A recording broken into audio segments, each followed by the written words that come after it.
Hello and welcome to the A&P. I am Alex Johansson and my co-host Patrick McCallum. Patrick, Hello, everyone. How are you getting on? we're having logical discussions about the state of the world. Let's get into it, brother.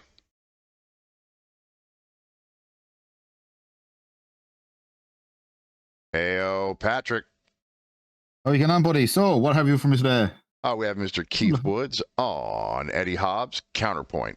You remember Eddie Hobbs? You remember? I think everyone in a certain age group in Ireland remembers Eddie Hobbs, especially his TV show. For the Irish listeners, I think we all remember Rip Off Republic. Oh, yeah, it was actually a really good show. If you look it up, it should be knocking around somewhere in the ether. It was just showing all the different ways we were being ripped off, for goods and services and so on. Oh, we had a show like that with a fella named David Horowitz. Oh, crazy. All right, I know what you're talking about. Yeah. We'll post that show up. We'll do the American version in the comments as well as the Irish version. As we speak, I'm trying to see if I can find that version of that. Right. Look up the one, the American version of that with David Horowitz. We'll post it in the comments, but it's pretty funny. Oh, crazy. All right, here we go. Let's let this kid cook. Yeah, it's interesting. There was a report this week that representatives of the US State Department had meetings in Dublin with members of the government to express concern about the free speech rights of Irish citizens and European citizens because of the implementation of the Digital Services Act, which, as you said, is being done from Dublin. I think Coimisiún na Meán, their office, has over 200 employees. So why do you need 200 employees to manage that? That seems very strange. What exactly are they managing? That's what he's talking about are the regulators in their state. It's a state office, so it's not just about free speech. It's about all digital content. Okay. Across the board. Okay. Yeah. So 200 employees for a country just shy of 5 million. Right. So my question is, well, so you keep telling me that Ireland has free expression, right? And the United States has free speech, right? So it's our First Amendment right to say wild things and our Second Amendment right to hold a gun to back our statement up. Well, actually, it's to prevent tyranny, but that's how it's viewed, right? So why is free expression, which should encompass more than just speech, why is that less protected in Ireland than is free speech in the United States? Like, what's going on there? I think what's happening is this Online Digital Safety Act. The spirit of the law is to protect people from wild ideas online. That's the spirit of the law.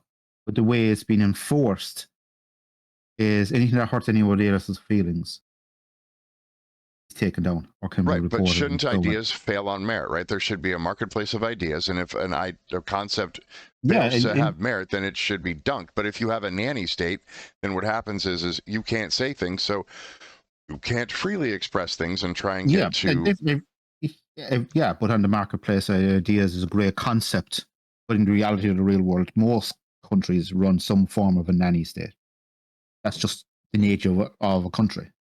They always try to use the law to fix social problems, which never works out too well. Well, it's inorganic, right? And it means that if somebody says I'm offended, that becomes a counterpoint to somebody else's argument.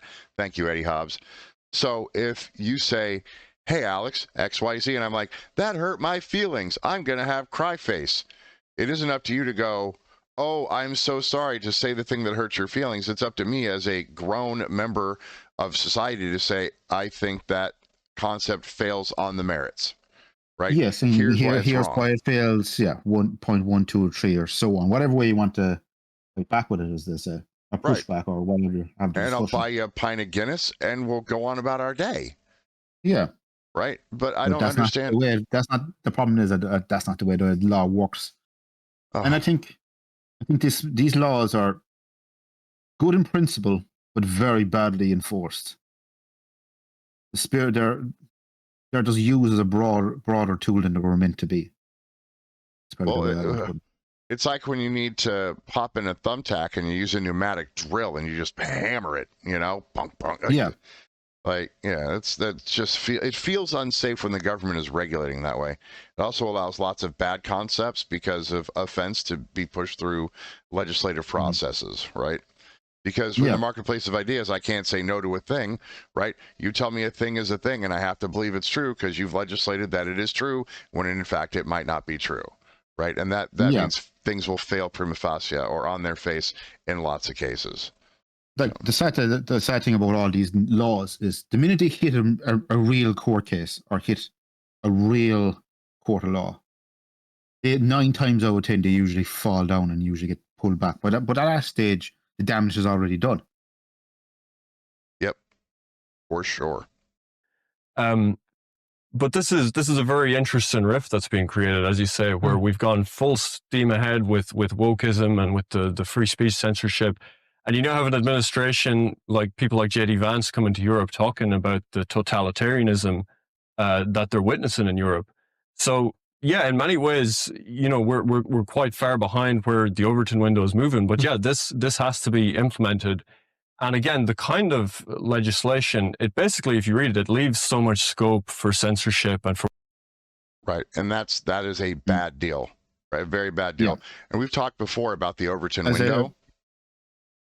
And as I said before, as this young man will probably say later on, maybe, these bad laws always lead to bad decisions. The laws should be written. They lead to bad outcomes. Right, it's bad decisions, bad laws, bad outcomes. Yeah, and this is going to damage a lot of people's lives. Right, oh, for sure. Unnecessarily, because, the angry grandfather in the corner might put something mildly offensive up on Facebook. Okay. Or somebody retweets write him a letter, tell him to take it down. But do not send. But the problem with this is they don't just send him the letter; they send the Gardaí, in our case, knocking on his door over Facebook posts. Right. It's a waste of state resources. Well, and the things that J.D. Vance said when he was at that speech in Munich, he would have been functionally arrested in lots of places for that opinion, except he's the vice president of the United States, and nobody's going to cuff that dude up. Like, that's not happening. Yeah. You know what I'm saying? He wouldn't be arrested. The law is not that bad at all across Europe. I think the problem with Vance is he thinks the whole world should have freedom of speech, which is a great idea in principle. But every country is different and every country operates differently. I think Europe will find its own way and its own balance when it comes around these laws and freedom of speech and so on. They will eventually get rid of a lot of these laws. If you tell me what happens is when you have a person from the outside coming in and telling you what to do, the governments then have a tendency to dig their heels in more. Well, while I understand that, but if you were to tell me, hey, Alex, you can't talk about a portion of a thing in this way, I would say no. Right? Because if I attempted to regulate your speech, then what I'm trying to do is coerce the conversation in a certain direction. Yeah. Right? These things should fail in the marketplace of ideas. They should. And for a member of the Bundestag or the Chancellor's office in Germany to get up after Vance speaks and cry, that just indicates that he wants to be a victim. I want to say I'm offended with my tears so that you will see that, right? It's like how far Germany has fallen, right? It just feels unsafe all the way around. If we can't talk about things, then we can't come to an accord. If you can't come to an accord, then the system breaks down, right? Because you can't honestly treat subjects. Yeah. And I remember that speech in Germany at the time. And I understand why a lot of feelings in Europe were hurt. I can understand why there was a lot of pushback from Europe. Well, it shone a light on a lot of the nonsensical laws that were creeping in or being proposed across Europe, not just in Ireland.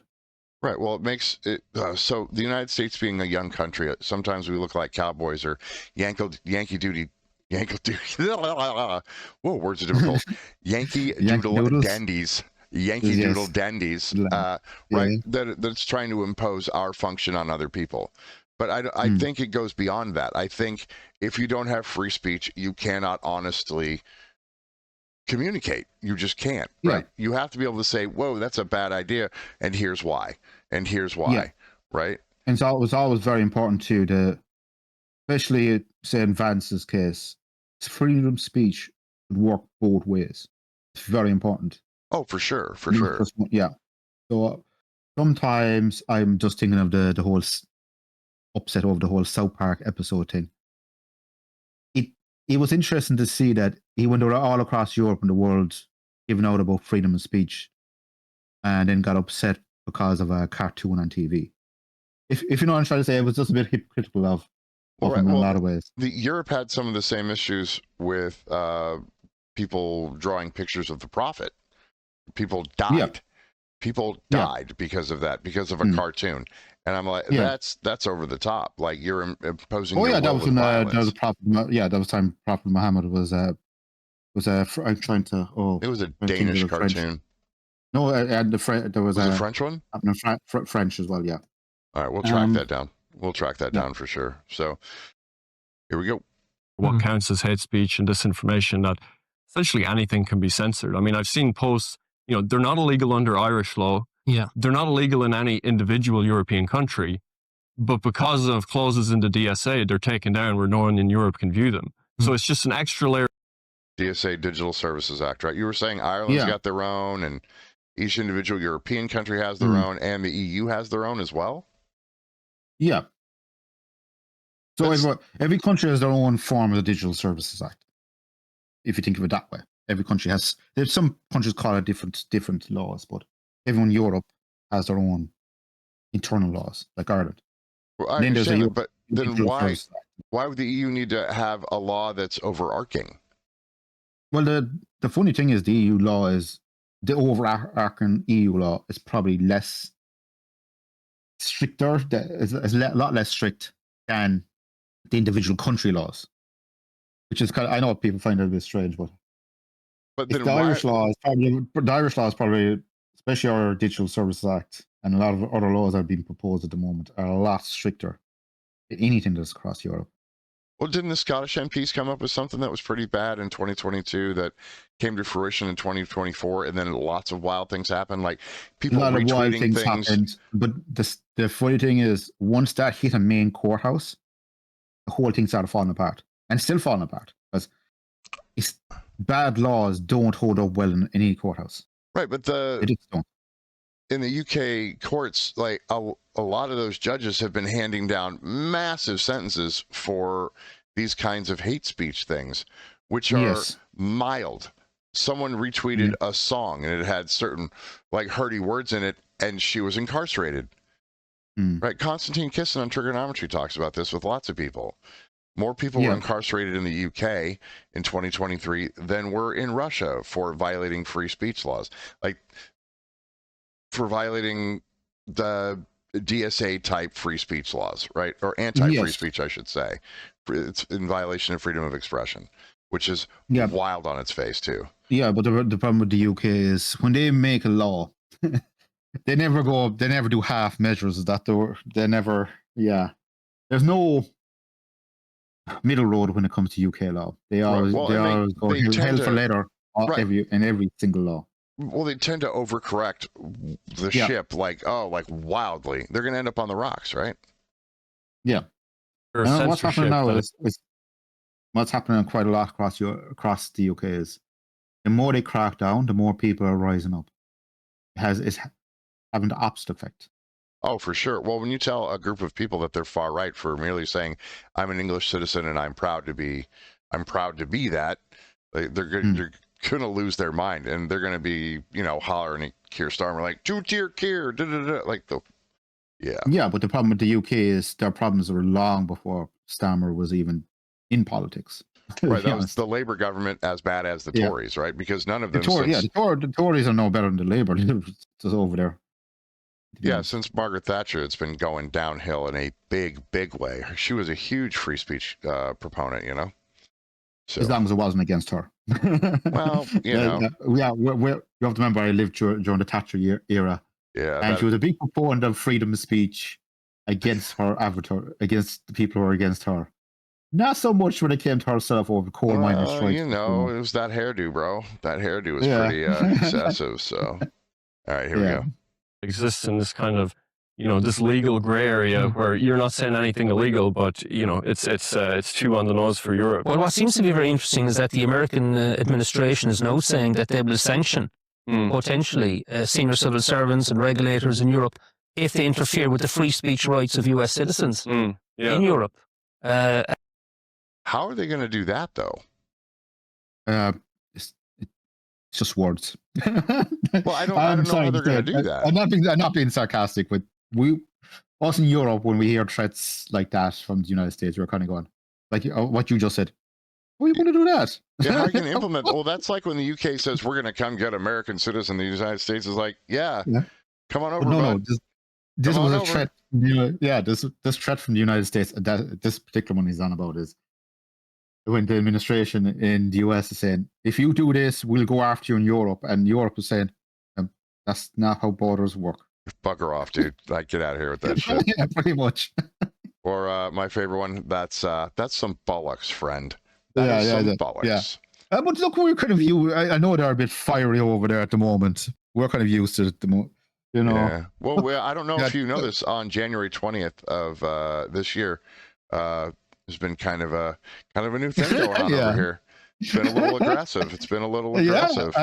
And he's they can be a bit fiery, but we're kind of used to. We know in about 3 or 4 years' time it'll be all changed again. Well, I don't know. I'm not being flippant. It just makes us laugh. Well, do you think JD Vance is going to run, or who do you think is going to come up on that? And then who his running may be? It'll be very, very interesting to see who the Republicans will pick. Will they go all the way with Vance? That'll be an interesting one. Well, the way the Constitution is written, what they're saying is that since Trump's terms weren't consecutive, he might be able to get a consecutive term to go another 8 years. I said this to you a couple of episodes back, that Trump will go for a third term. He'll find a way to go for it. I don't know. Just don't know. He seems pretty hale and hearty. Like, he hasn't lost his cognitive ability, unlike some other folks who might have had that office in the past. Just, putting that out there for folks. It's possible. So, yeah. All right, let's get back to Mr. Hobbs. And I mean, that's that to me is a red flag, But it'll be interesting to watch that develop. But I just want to move on a small. I'll just say one thing as well. That's hilarious. Yeah. And then, well, so the thing is Keith Woods is realizing that Eddie might not be dealing all the cards right here. Right, so he's going to have to bring this up to bring Eddie back in, like, to the focus of what he was supposed to be interviewing on. Yeah. Well, the reason, because I should have brought this up, the reason the U.S. State Department launched this meeting is because there was a little publicized story. It's interesting the State Department picked up on it, because again, this is where if we had a functioning media, this would be all over the place. But the Commission de Man, which is going to be in charge of regulating EU digital platforms, had a meeting with the Hope and Courage Collective. And if people are familiar with them, they were formerly called the Far Right Observatory, which is another one of these bloated NGOs, state-funded NGOs, which is essentially, it's like a group of 5 or 6 Antifa pro-immigration activists. And, they spend most of their time basically doxing and harassing Irish nationalist populists, people that didn't go along with the COVID narrative. This is Yeah, so I've heard of them before. I've actually heard of them. Right, and before. The doxing thing by is... the way, go ahead. Yeah, these guys, he's right. There's only about 5 or 6 of them. And, say, about 100 or so background supporters. Mm-hmm. But they're given a lot more voice than they should be, to be honest. So in a country nearly over 4 million, we have to listen to these bunch of loonies. Where you had 5 or 6 people that are locking down the thing. And then when you dox people, that is just absolutely unacceptable. Right? They have no qualms about doxing people. I've known of guys who have, during lockdown, a lot of people got a bit upset or on either side of the fence. As I said, personally, I didn't care what people said online during lockdown. That was their own. It was one of those weird times. You know what I mean? People slightly lost their minds in some cases. A little bit. Yeah, a little bit. A little bit. Yeah, but whatever. That was tough for a lot of people. A lot of people lost their jobs, so on, a lot of pressure. They vented online.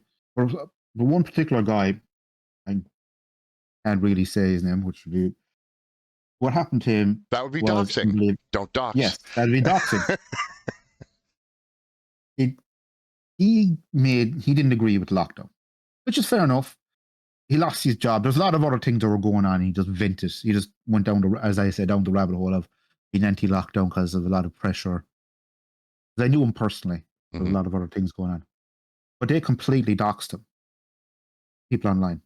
It might have been this group, but people like him, like these people. Right. Doxed him completely online. Where he used to work, they messaged his family. They you name it, they did it to the point where he just deleted all his social media. I don't know, he's probably happier since he deleted all his social media, to be honest with you. Nice. They went completely full bore after. I mean, they knew stuff about him that he barely knew himself, if put it that way. It was pretty scary, yeah. Not pretty scary. Good. Yep. Remember that thing you did back in 1987? What? No, what? This was kind of something very, very similar to that. Very, very, very upsetting. But as I say, he's a lot happier since he deleted social media. But the sad thing is, he had to delete the social media to get away from this harassment. Right. I know I think he had to change his. He did change his phone number. I'm just thinking back now. It's been about 2 years since I met him. Yeah, I think he changed his phone number and so on. Well. Don't call him. You see him at the pub, get him a Guinness, but don't, The footage, maybe you and Doc Guinness could have a pint with him, right? Yeah. All right, here we go. Irish NGO. Yeah, one of the swarm. Yeah. And it's state funded, but I mean, they're essentially just full-time left-wing activists. Yeah, the swarm in Ireland is like the blob in the United States. So these are the kinds of people that we have, a service that's supposed to monitor platforms across Europe. This is the kinds of people they're consulting with. This is who's going to be making decisions about what happens to companies like Google and Facebook and YouTube. I mean, it's no wonder the US State Department was like, what the hell is going on in this banana republic? Isn't this stakeholder capitalism? I mean, in other words, it sounds benign, but it's not very malign. You put aside representative democracy, you alienate the people, you keep them distracted with stuff, you don't have a functioning media, and you just get on with doing whatever you wish, where the politicians are completely captive to the bubble of the NGOs around them. Right, because it's a pipeline of money. And they don't want to stop the pipeline of money because of, kickbacks or... What were you telling me about the MPs? Like a lot of them are landowners. So a lot of the TDs in Dáil Éireann, over 150 of them are landlords in Dáil Éireann. Okay, and that means that that's nearly everyone in Dáil Éireann, bar the few that aren't. But the problem is they're getting the advantage of all those housing bills where grants, the asylum seekers and all that stuff. So of course they're making millions of it. Like I'm thinking of the Healy raids, for instance. On one hand, they're giving out about immigration, but then when the books were opened, you could see them making millions every year off doing what they're talking against. Right. They're talking out both sides of their mouth, if you know what I mean. That's a lot of rubles, bud. That's a lot of rubles. If you think about it, they're making over €100 per person per day, housing them. Oof. So if you have a normal apartment, a 2-bedroom apartment, you can fit 8 people into that apartment in bunk beds comfortably. That's €800 a day they're making off that one apartment. Yeah, that wouldn't fly here. Like, Americans need a lot more space than that. We're not on ships. Like, no, but I'm talking about the asylum seeker accommodation moment. Right. It's like a youth hostel, but with bad intent. Got it. Yeah. It's really quite extraordinary, and I think that's what's going to fuel a lot of the people coming out onto the streets, because it's at the moment it seems to be the only, other than the collapse of the Greens in the general election. Roderick O'Gorman, I nearly called him Rhetoric de Gormas because I often do, who, by the way, single-handedly did more to encourage refugees and asylum seekers to come to Ireland than what happened with that? With the fall of the Greens? Oh, that's the Green Party he's on about. Yeah. Okay. Everyone is welcome in Ireland's speech. I do remember that speech from the Green Party. Oh, it sounds like a people before profit thing. Yeah, the people before profit. But the Green Party, I think, across the world have very laudable ideas, but they don't have a clue of the reality of the world. Implementation. They're a bit weak on implementation. Yeah. Got it. We can also, in Ireland, thank them for the wonderful carbon tax that we all have to pay every time we fill up. Oh, that sounds like Trudeau in Canada. Let's do a carbon tax. Very nice. Yeah, carbon tax. I understand the principle behind carbon tax, but we took it a whole different type of level over here. Wow.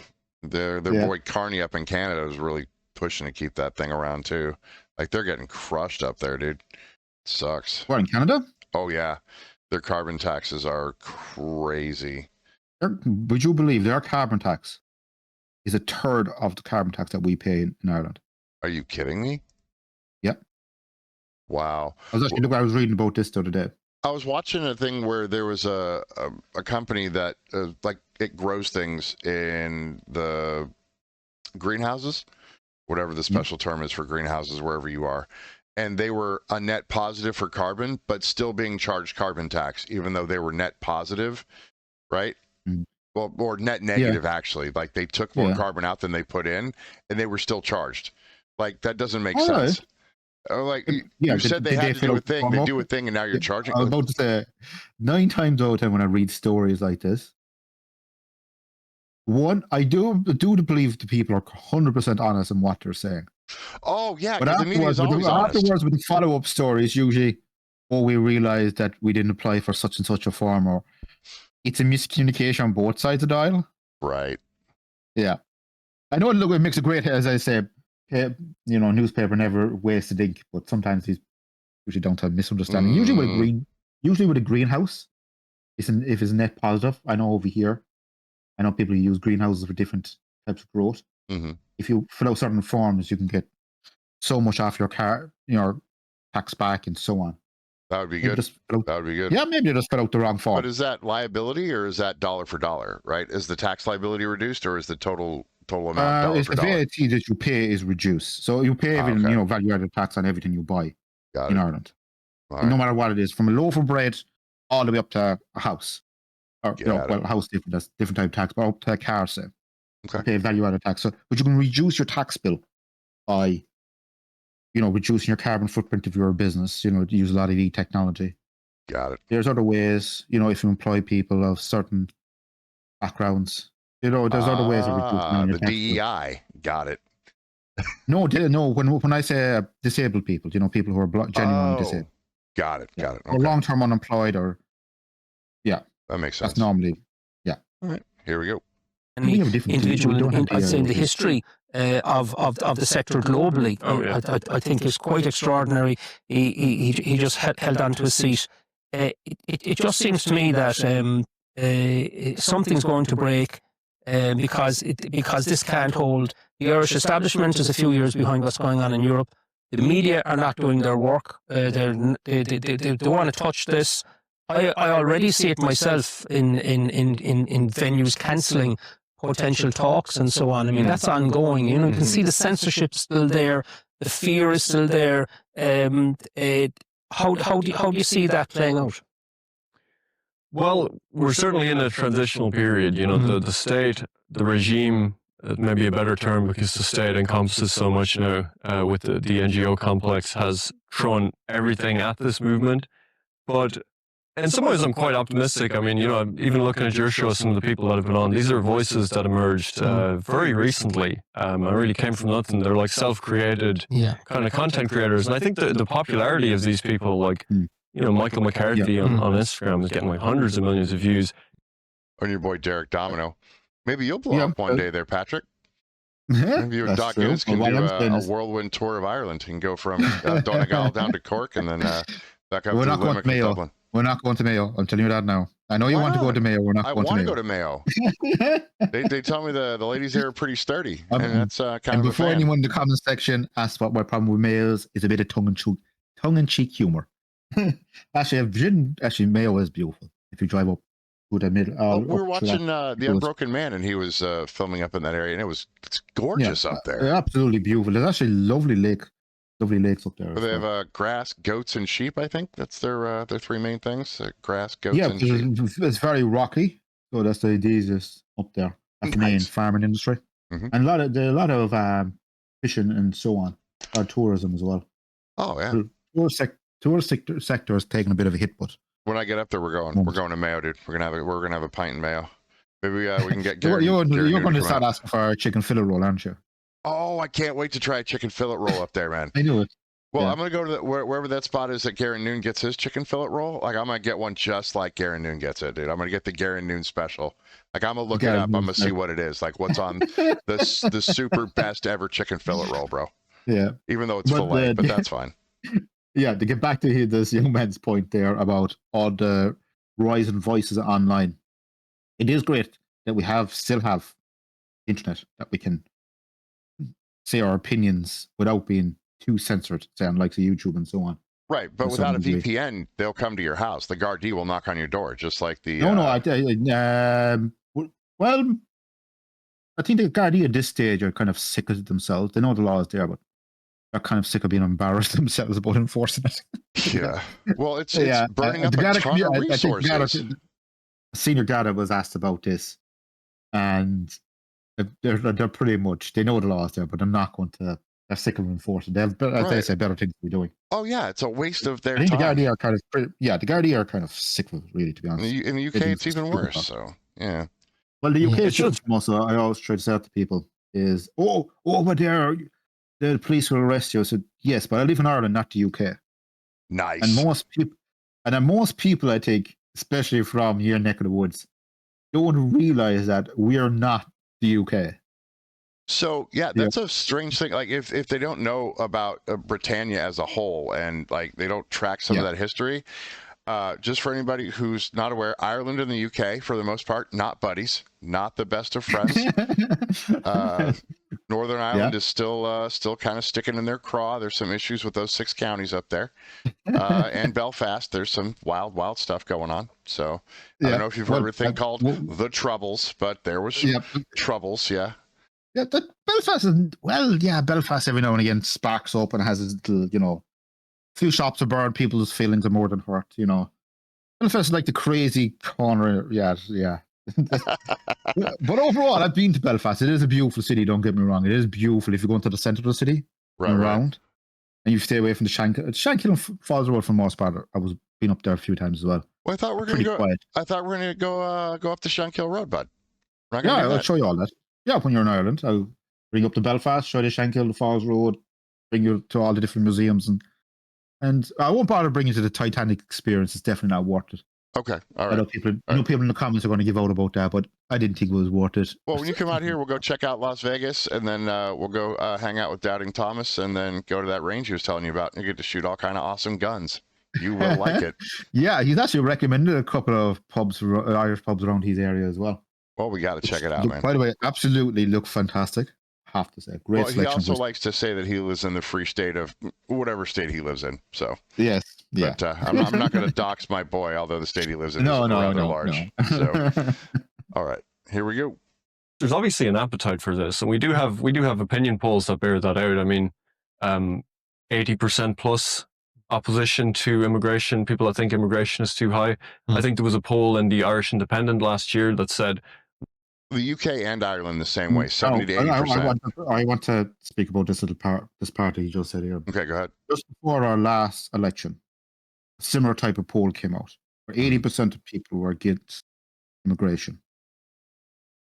And we still voted in the same guys again. It's just, we're definitely showing true signs of madness in Ireland when we keep voting in the same crowd and expect a different result. Well, yeah, you need different people that have different policies, or your policies will remain the same. Because it'll just be reinforced. Well, obviously they want this because they keep voting for these people. So it's insane. Crazy. You're right. It is in fact insanity. So 1 in 4 people would support what was termed a far-right party. And again, you have to consider that the way that question is being phrased by the people conducting this opinion poll, they use terms like far-right. It's inherently a bit off-putting, right? But there's definitely a base there. And so it's really a question now of organizing that, of making it coherent. And I think it's why it's great to see stuff like this that's professionalizing this a little bit. Because there's a lot of reasonable people out there that see the things we're seeing, and that want to have it represented somewhere, and they just haven't until now. I think that Eddie Hobbs has got really good production value on this show, and he does have pretty interesting guests, and it's functionally enjoyable, and it's entertaining, but it's also informative. Like they're going back and forth. If they don't agree with each other, they'll say, "Hey, I'm going to give you some pushback on this." But I think he's right when you term things as it's far right. And that's the thing that they're doing in the UK.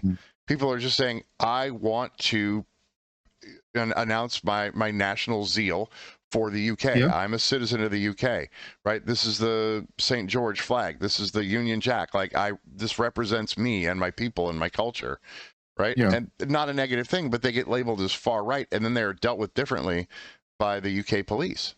They're just dealt with differently. And it's very, very strange to watch. It's like it happens in real time, and it happens every day. Like it is getting ugly. Yeah, the funny thing is I've seen a news story there recently in Dublin where this guy is an ex-defense. He used to be in the Irish Defence Force, one of those guys. Right. He puts his flag up, whatever, for years, whatever it is, anyway. Mm-hmm. And he's been asked to take it down. And so somebody asked an Irish national to take down his tricolor flag. Yeah, by the way, this guy is no more far right than the man in the moon. He's always had his flag up. The man's an elderly guy. Mm-hmm. Never bothered anyone before now, apparently. But what's happening in the UK is slowly seeping in over here as well.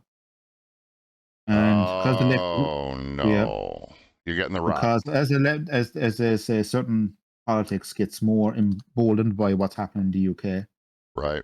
Pushing it on over here where we can't fly. Well, not illegal for us to fly our flag, but it's been discouraged, let's say. So in the neighborhood in which I reside, if I want to put up an American flag and an Irish flag to show my Irish heritage, nobody would have an issue with it. Nobody would drive by and say, you have to take that down, the tricolor flag or the United States flag, at least in my neighborhood. But there are some places in super liberal cities where they say that the American flag represents all kinds of bad things. I'm like, that's very strange. But you live in that, but they live in the United States. Right. Mm-hmm. Yeah. But I don't know why an Irish citizen would be told to take down a tricolor flag. Yeah. I'm a very simple way of putting this. If you don't like the flag of the country you're in, just don't be in the country. Yeah, get stabbed. There's options. There's planes. There's boats. There's plenty ways off the island. Wait, are you saying that there are many methods of travel and you don't have to be on an island if you don't want to be on it? Because if you don't particularly like the politics or the flag or whatever of that country, you can always leave. That's an option. Wow. An option for everyone. Yeah. Wow. So if they're that offended, they should go to another place where they won't be as offended. Yes, plenty of other countries, loads of other countries, and maybe they'll find a country where people are like them. I don't know. I can't think of a country off the top of my head that would hate their own flag at the moment. Very few countries are like that. Oh, that's the good point, sir. Yeah. Patrick is on the ball today. Very nice. All right, here we go. Can I throw a difficult question at you? You probably haven't been expecting it, but is the what's very noticeable, I think, is the absence of something in all of this, and that's the women in Ireland. They're not at the forefront of the organisation of those rallies, which I think is something that the rally organisers need to pay attention to. They're not on the platforms giving talks, and they're not in the content creation area that we described, and yet.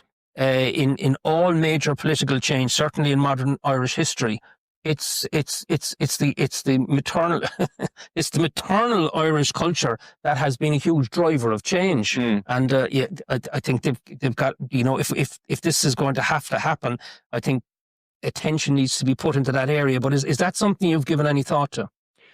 Well, I don't know what the magic formula is exactly that would change that, but I do think. It is interesting. If you look at a place like France, actually, women support Marine Le Pen's party at actually higher rates than men, which is interesting. Often you see that the other way around with more right-wing parties. But I think, it'll be a function of success that when we start to reach a more general audience, I think that you'll have. Right, I think Ireland is every major revolution or movement we have ever had in Ireland. It's always been led by women in Ireland, uniquely so. The Irish grandmother, and so on. Oh yeah, for sure. My great grandmother. You have to remember, our politics is slightly different from the United States.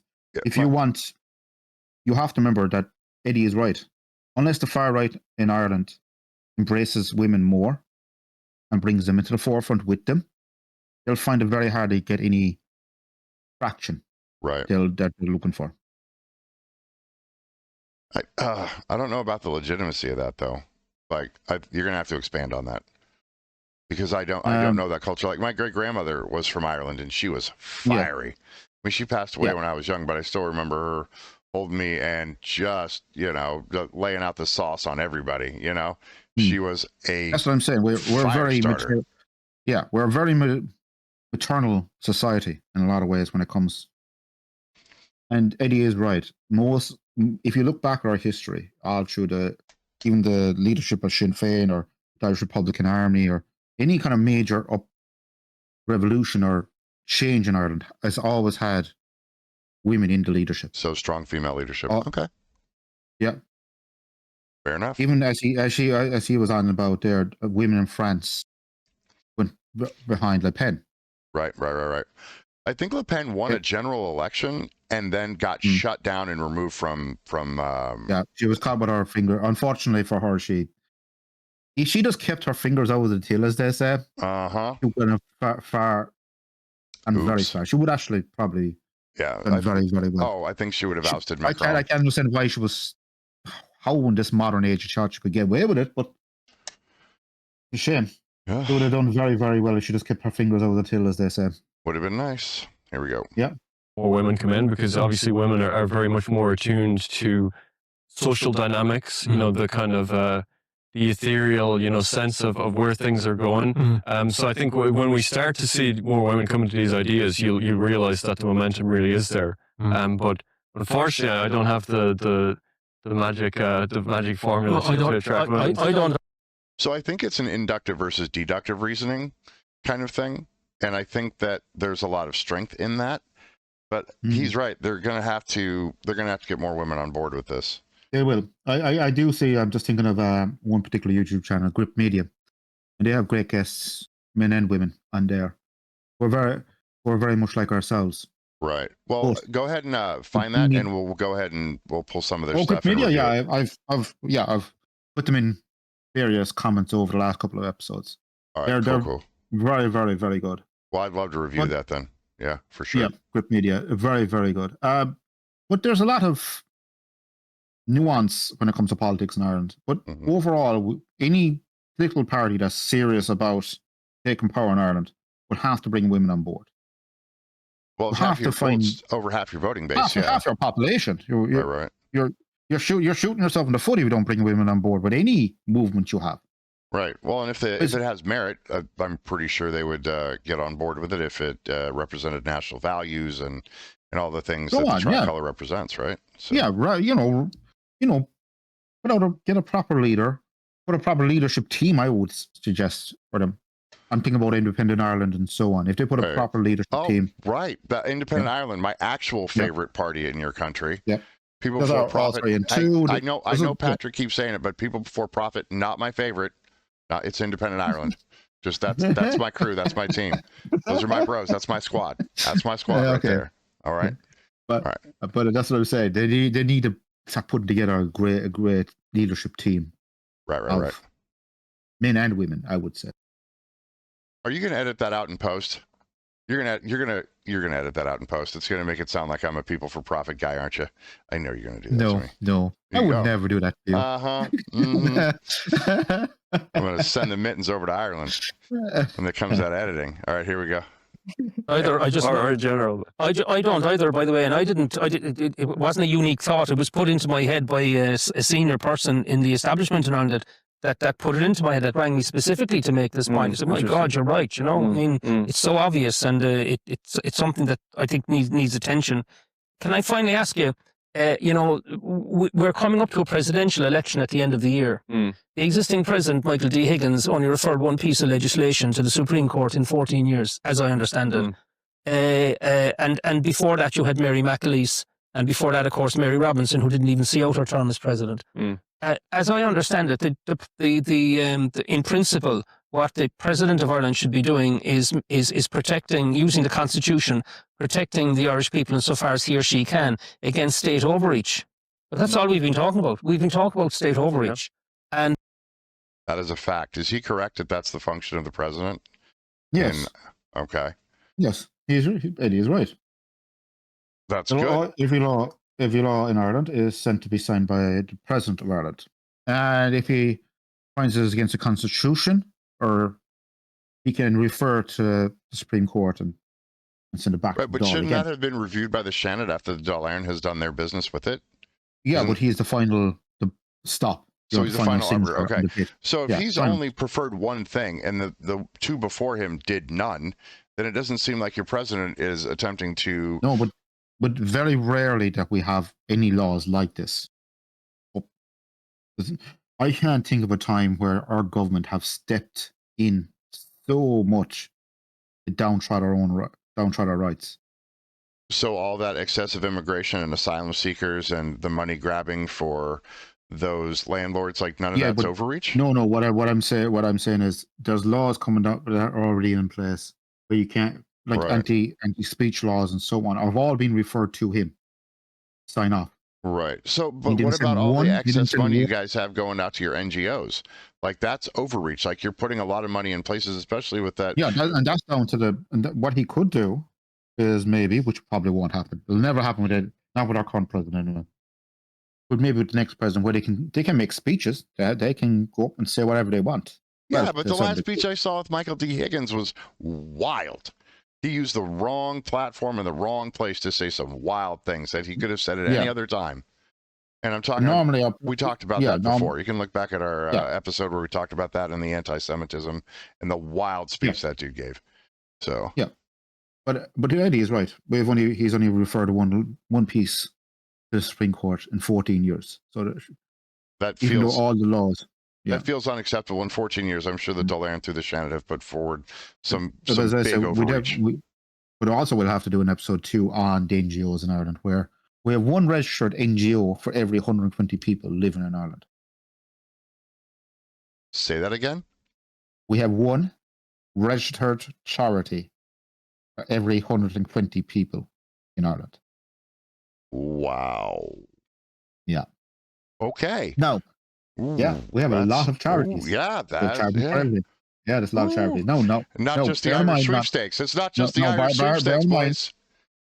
Bear in mind, a lot of them are not, how we could say, funded by the state. A lot of them wouldn't be, but they're a big chunk that are. Big chunk. That's for 120. We could do a whole 2-hour episode on that alone. About the we got to do that. I really want to know about that. Ireland. Well, I want to know about that. I really do. All right, here we go. And yet there's complete silence from the Áras on it. In terms of the presidential election coming up, what kind of character, ideally, do the Irish people require in the office of the president compared to what has gone before? Well, yeah, I think you're hinting at it there, and that there needs to be someone that is willing to take a strong stand against the government. I mean, I know there is this idea now that the presidency has to be something apolitical. This is something that Michael D was sometimes criticized for, that he was politicizing the presidency, as if it isn't already a political position by nature. But I think, even what we're talking about with the NGO complex, I think that's some. So the Taoiseach and the Taoiseach, how are they put forth? Is that a presidential appointment? They're from our government. So whatever party cobbled together, like your Fine Gael, Fianna Fáil, one's Taoiseach, one's Taoiseach. Okay. Yeah, they just cobbled that. That's different. What he's talking about is our presidential election. And uniquely with our presidential election, not everyone can go for it. You need to be nominated by a main party or a coalition of parties. Uh-huh. You need county councils to put you forward as well. Okay. And you need so many signatures. That's why it's not defined that everyone can go for it. I couldn't suddenly just go down and register myself and run for president. I have to get certain amount of support from county councils or TDs and so on. Well, if you become the president, you got to fly me over, dude. If you somehow manage to win the election, just let me know. Yeah, our government jet. Yeah, let's not talk about how they use our government jets. Let's not talk about that one.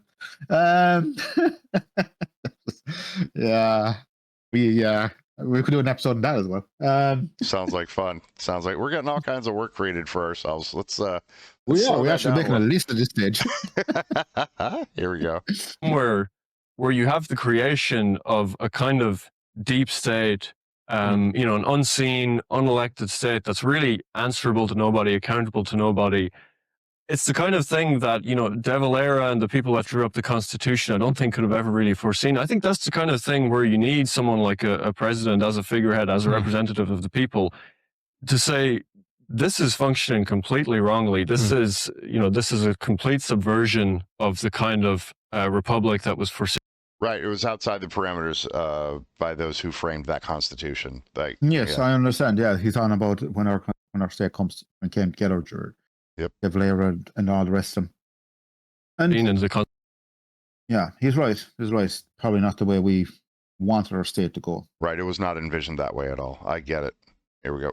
Constitution that the president is there to uphold.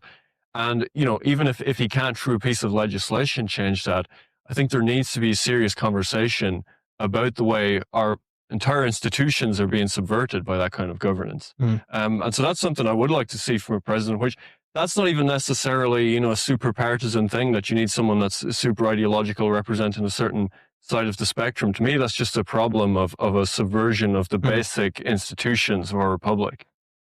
And that makes a lot of sense. It really does make a lot of sense, because the NGOs and those who get all that power, they are unregulated. They just get filtered money, and that money creates power. And then where they put that money, then whatever their ideological bent is gets pushed forward. And that's just not healthy. And it's also an awful waste. It's an awful waste of money. And I have to be really careful what I say. I worked with and worked for many NGOs over my lifetime. And I can say one thing without being too far wrong. Most of them are glorified money grabbing scams, to be honest. Yeah. NGOs here are the same. That's why we had the issue with USAID and all that kind of stuff. Like, it was being wrong. It was unvetted. The money was just being thrown. And then through our Department of Treasury, they were just rubber stamping everything that came across the desk. Right? It was just business as usual. Over here, we have a lot smaller pie, but the question was asked one time, and it was a very awkward question. For every €100 you take in, how much is actually making to your end goal?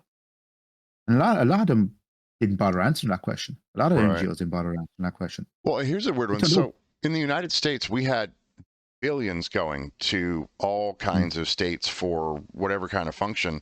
And it turned out that pennies on the dollar were getting to the end goal. Yeah. Right. Especially like the homeless thing in California, like 25 or $26 billion just lost. Where'd it go? Oh, we don't know. We have computers. We can track every dollar, and then it goes to an NGO, and then it goes offshore where it can't be tracked. Like, what? Why? I turned around one time, and it sums up the arrogance of NGOs. Actually, probably the same all over the world. Just the arrogance of the NGOs here in Ireland. I was standing outside. I was at one of these meetings of NGOs. They all rock up in their Jeeps and BMWs and so on. And I was standing outside having a cigarette with another person. Next thing they came over and joined us. And they were on about, how they're finding it hard to raise money for such and such a project and so on. And I turned around and said, you might have a problem raising money if you didn't all park your BMWs and Jeeps outside a place where you're trying to raise the money. You were repping the wrong thing to the wrong crew. They all looked at me like I told them Christmas was cancelled. Well, if I know you don't cancel Christmas. That's when you get the extra pint of Guinness. So, all right. That's all we got today with Keith Woods on Counterpoint with Eddie Hobbs. For Patrick McCallum, I am Alex Johansson. Like, subscribe, ring the bell, do all the things, help us beat the algorithm, and we will see you in the next one. We are out.